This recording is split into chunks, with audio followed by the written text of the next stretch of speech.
Good afternoon, Jason here, Birchfield Family Farm, Oxford, Ohio. We have a beautiful fall day on the farm today, approaching 80 degrees. The big story here now though is we are very, very dry, extremely dry. Drought monitor has us at that first level, D0, abnormally dry. So we are dealing with that. Take you around and show you what's going on here. Before I do that, a good word for today is Psalm 15. Lord, who may dwell in your sanctuary, who may live on your holy hill. He whose walk is blameless and who does what is righteous. He who speaks the truth from his heart and has no slander on his tongue, who does his neighbor no wrong and casts no slur on his fellow man. Who despises a vile man but honors those who fear the Lord, who keeps his oath even when it hurts, who lends his money without usury and does not accept a bribe against the innocent. He who does these things will never be shaken. Okay, so out here on the paddocks, the story now is we have cattle over in the woods section there around the coop. Before I do that, most of you that follow know we're doing 10 quarter-acre paddocks. We've been through the rotation 5 full times now during the grazing season. I would really like to get a 6th pass through here, but this ground, I don't know that it's going to let us. Just waiting, trying to buy some time here. I have been haying them over there. They've got about 1.5 acres down in there in the woods. And we've talked about this before, you know, the dry times have a unique way of exposing what we're doing well and what we're not. And I know we've talked about just really needing to lengthen these rest periods. You know, we're gonna sit down this winter and come up with what I think will be a better plan for next year. Just trying to improve each year that we do this. It's been a good year. We had just the perfect amount of rain all season long, tons of rain over Labor Day. But after that, we got a little more then mid-September. Nothing since then. I've got the sheep peeled off right now, just feeding everybody hay. But got some ideas for today. Got a little something up my sleeve here on the sheep. Let's go take a look at that. Setting up a little experiment here. I know you guys that follow have heard me but I've just never been a fan of stockpiled grazing. I think there are challenges to that aren't always acknowledged. Water, having your animals out in the middle of nowhere in the middle of winter. But I read a thing the other day and it got me curious. It said harvested forage is 4 times, on average, 4 times as expensive as grazed forage. But you know, I can resonate with that. This time of year, you know, it's very dry right now. We're feeding a lot of hay. And so it just got me thinking, it's like, you know, where around the farm do we have any stockpile around? We really don't have a lot of extra, you know, which is good. We use all of our ground to its maximum. When the hay is done, cutting is not done right up against this fence row. That leaves, you know, there's a good 8 to 10 feet on this fence row. We strung out 2 electro nets here going down the fence row. And typically in the past, I've mowed these areas here, some of them. And, you know, I thought this year we didn't get to it. But you know what? That's some pretty good stockpile. It's been growing all year. Let's take a look at how we're setting this up. Okay, so obviously the biggest thing with the stockpile, there's no water back here. So we had to cart back the water.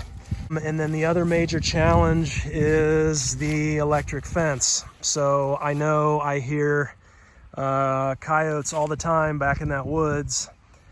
Don't necessarily see them on this field, but it's a very good chance they could come up here, especially if they start sniffing some sheep. So we've got a regular fence running down this fence line here, obviously, and then we put our electro net up, kind of 3-sided, and I'll use some baling twine, tie it to a fence post on both sides, but you've got to have this thing electrified. Okay, this is our first time doing a remote location without 110 volt electricity on our fence here. This is rigged up.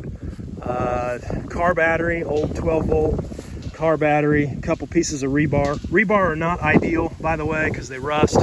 I did take a grinder on those, and then just a charge controller there. That charge controller, we've had pretty good luck with those. They do 110 or 12 volt. So with 12 volt, you just hook up the leads to the battery here. One thing I was interested in is how long do we have here, you know, to keep this energized. You run the numbers, even on a 100 amp hour battery, you know, you run the wattage, this thing's like 42 milliamps. And so that's like 100 days on this battery. Obviously you don't want to take that battery down past, let me go to, you know, 40 down to 40%. So 60 days. And that thing there is like over 400 amp hours, to my knowledge. So anyway, so we have a lot of time. That's dependent though on temperature of batteries and all that. Anyhow, I'm not going to go into a bunch of detail on this. If you're interested in this setup, you know, leave a comment. I like this because, you know, you can always use a car battery. We've always got a car battery on the car if we get in a tight spot, you know, swap them out. They do make solar charge controllers, all that business and jazz. They're very expensive, but they'll keep your battery topped out. For our needs here, I mean, I can most certainly every, you know, 60 days take that thing up and charge it. That's not a big deal. Or get another one and just swap them out. If you want more details on our electric fences and charge systems and how we're doing things specifically, leave a comment. I'll think about doing a video if there's enough interest. Put that on there, Sam, see what we got. Okay, 8,000. That's good. Let's try it again. Try the one below it. Oh yeah. Okay, so we're good and hot. Sheep and chicken nets. I like moving the sheep nets better. They're lighter.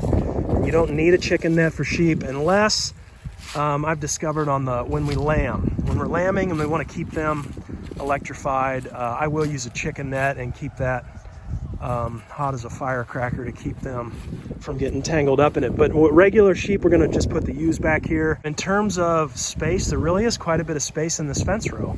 Kind of surprising me here.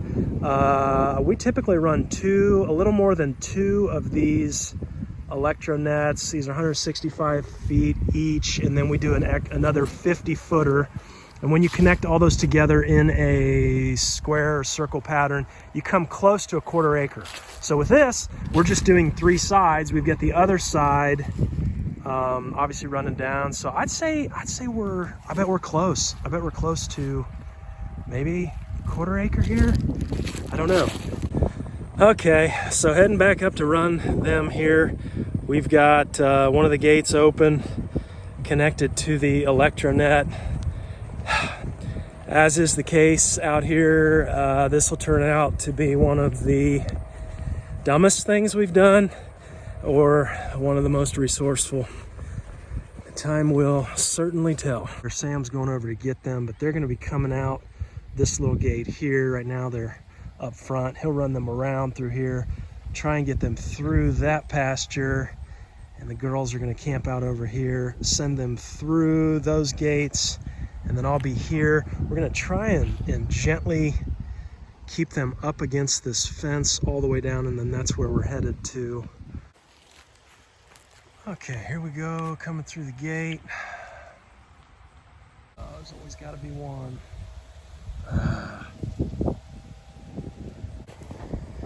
Girls are trying to push them through here.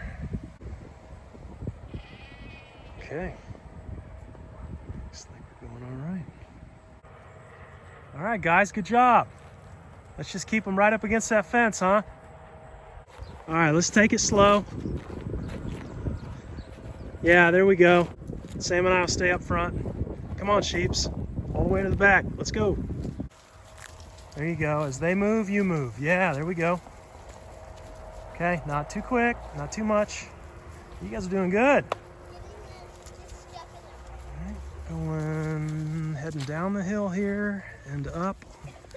That's the goal. Letting them munch a little as we go back on this fence row. Push up, girls. There we go. It's a good pace. Little quick. Sam. Oh no. Go get her. Go get her. Put her back in. Okay, keep pushing up. Stay tight back there.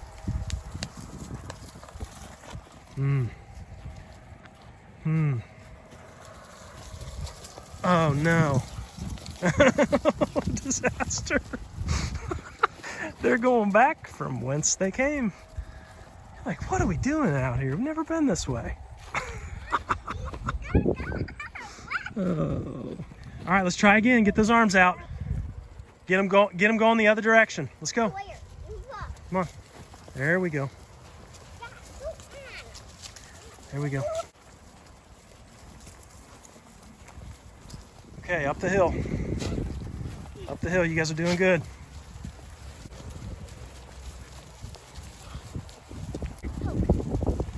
All right, almost there. We can see the gate. Keep pushing. Keep pushing. We're gonna see that and then go. There you go. Maybe they'll see the electronet and be a little familiar, huh? Keep going. Okay.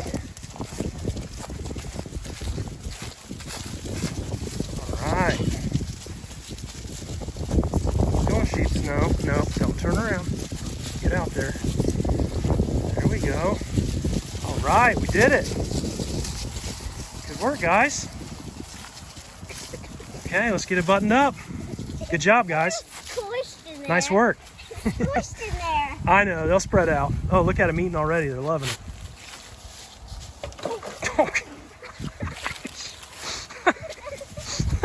All right, let's button this up. Okay, that went much smoother than I thought it would. What do you think? We got some happy sheep? I think so too. Test this fence one more time. 8,000. Oh yeah, good to go. I think it's some happy sheep. I think I like the grass. I think we got happy sheep too. Getting in there, eating a lot of that browse, the bigger stuff. Got the grass though too there, grown up. They're not wasting any time. Look at that. Getting after it. Okay guys, next day here. Walking out here to Paddock 1 because we received 3/10 of an inch of rain last night. Thank the Lord. We needed that so bad. But I look back and we've rested Paddock 1 now for right on 41 days. So I want to take a look at this. Let's see what we can see out here after this rain. Okay, Paddock 1 here.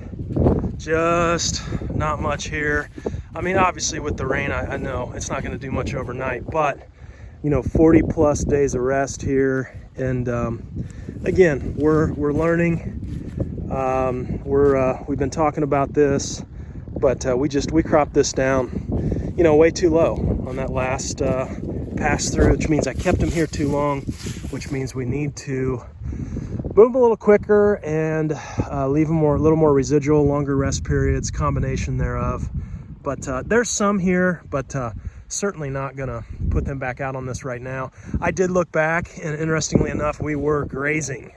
We were grazing last year on December 2nd. We were still into the rotation, so you know, that probably spoiled us quite a bit having that experience last year. But anyhow, got some rain. Let's head back, and I'm really curious. Let's head back and check the sheep, see how they're doing. Okay, back here with sheep. Looks like everybody did great overnight. Let's take a look here, and looks like we're definitely having some impact here on this ground, eating a lot of this browse, the weedy stuff, and looks like they're camping out kind of underneath this Osage orange tree.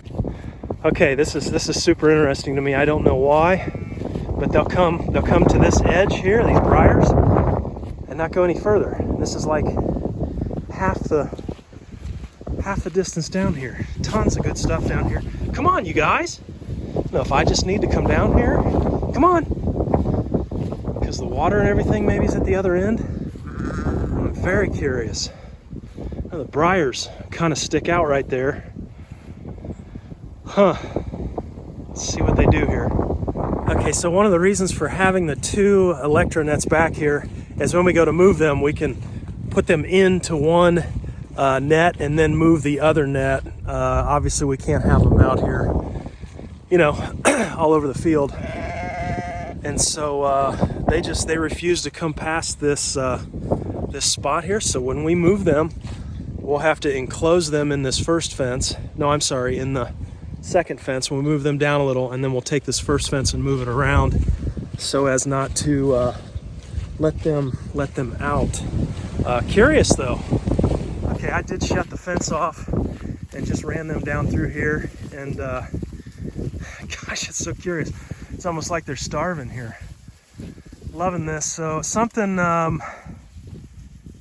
something about this briar patch here that they did not like.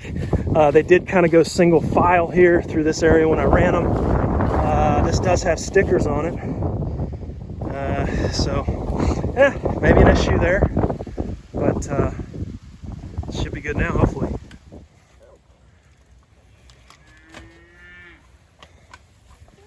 All right, that'll work.